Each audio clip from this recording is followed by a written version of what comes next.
Welcome to the Real News Network. I'm Shamini Pires coming to you from Baltimore.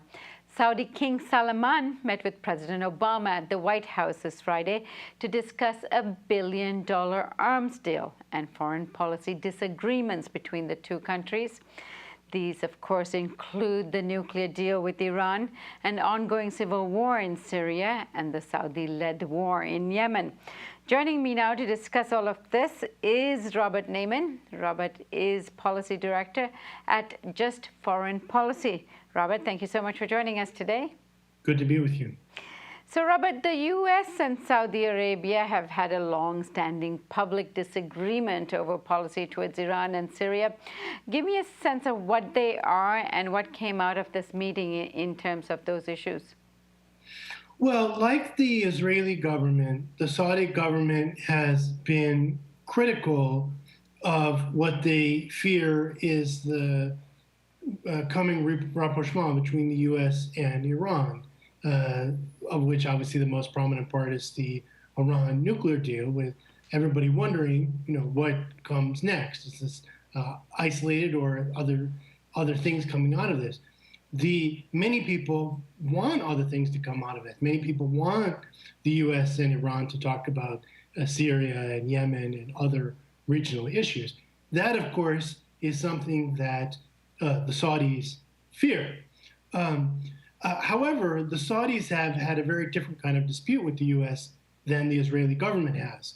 Not nearly as confrontational, and in fact, the Saudis have accepted that the Iran deal is going forward. So those I think are the fundamental dynamics. As you said, there's a list.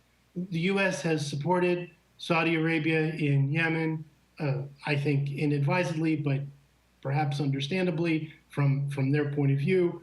That's a lot of human destruction. The U.S. has somewhat significantly supported Saudi Arabia and Syria. Again, that's led to a lot of human destruction. We're seeing some of the consequences of that now spill over to Europe in terms of their refugee crisis. So there's a lot of questions to be answered going forward. I'm in the camp of people that hope we're going to see a more fundamental turn where the U.S. will move on from this to try to use diplomacy to resolve other regional conflicts, including the civil war in Syria and including the civil war in Yemen. Right. So now, though the U.S. officials consistently refer to the destabilizing activities of the Iranians, they often miss to point out the destabilization activities that the Saudis are conducting in the region, including the war in Yemen, support for opposition groups in Syria, and propping up regimes against Arab Spring revolts in places like Egypt and Bahrain, not to mention their role itself in the terrorist attacks on 9/11 and so on, their role in supporting that. Now, why is the relationship between the Saudis and the U.S., in spite of all of this in the region and in spite of 9/11, so tight? Well, first of all, the word destabilizing is a very funny word. Regardless of what you think of the Iranian policy in Syria or the Russian policy in Syria, to call it destabilizing is quite odd. Regardless of what one thinks of the Assad government, it is the internationally recognized government, does hold the seat at the United Nations. So it's strange to call Iran and Russia destabilizing when they're supporting the internationally recognized government. Again, that's different from whether you like the government or not.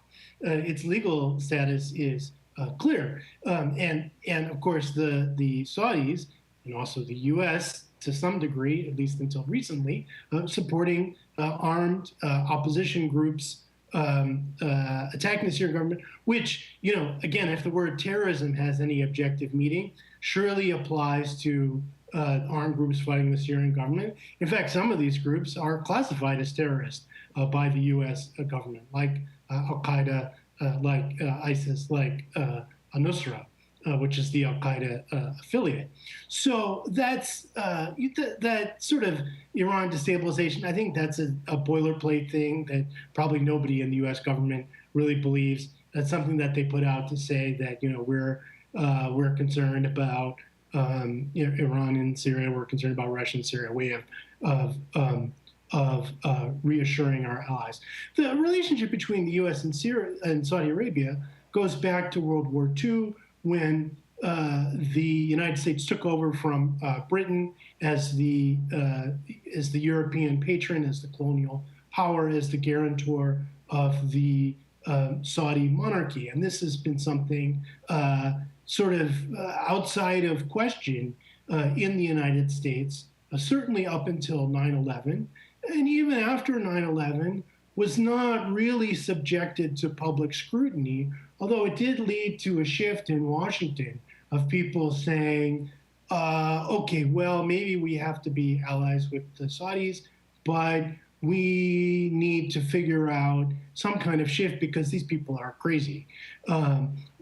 The 15 of the 19 hijackers being Saudi, questions of links to these people from the Saudi royal family. We don't really know. That section of the 9/11 report is still classified.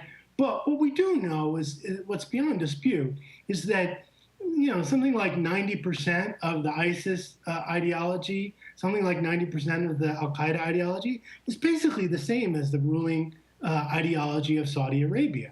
And we saw in the last week, Thomas Friedman in the New York Times have a column calling out the role of Saudi Arabia in promoting this ideology in the Arab and Muslim world, which has clearly fostered anti-American terrorism, anti-pluralist terrorism, sectarianism, so on and so forth.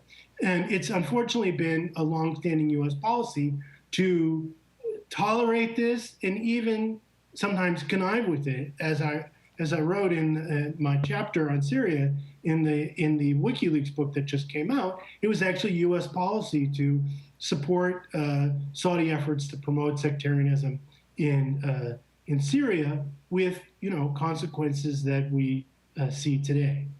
Now, Robert, at the heart of this visit is also a $1 billion weapons deal when Saudi Arabia is pounding the hell out of Yemen at the moment with those weapons. And this is a situation where, one of the richest countries in the region is attacking the poorest country in the region. How does the U.S. justify this kind of arms sales to a nation that's doing this to Yemen? Well, I'm sorry to say that selling arms is so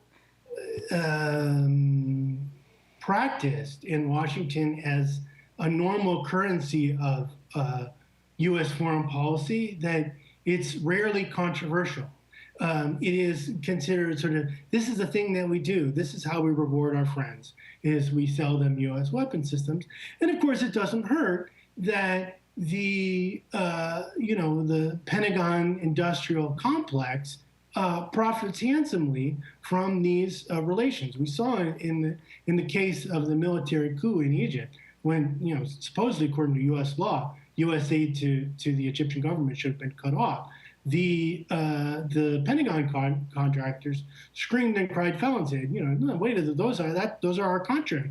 That's our money. Don't you dare cut that off. So, of course, the Pentagon contractors love it that the United States is selling more weapons to Saudi Arabia. And from the point of view of the Obama administration, this is something very easy to get. We have the weapons. Nobody's hardly anyone will complain if we sell more weapons to Saudi Arabia.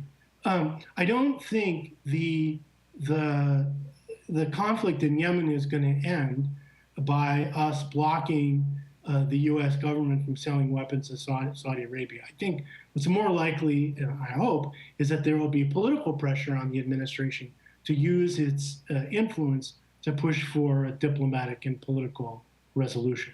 Let's hope so. Robert Naiman, thank you so much for joining us today. Good to be with you. And thank you for joining us on the Real News Network.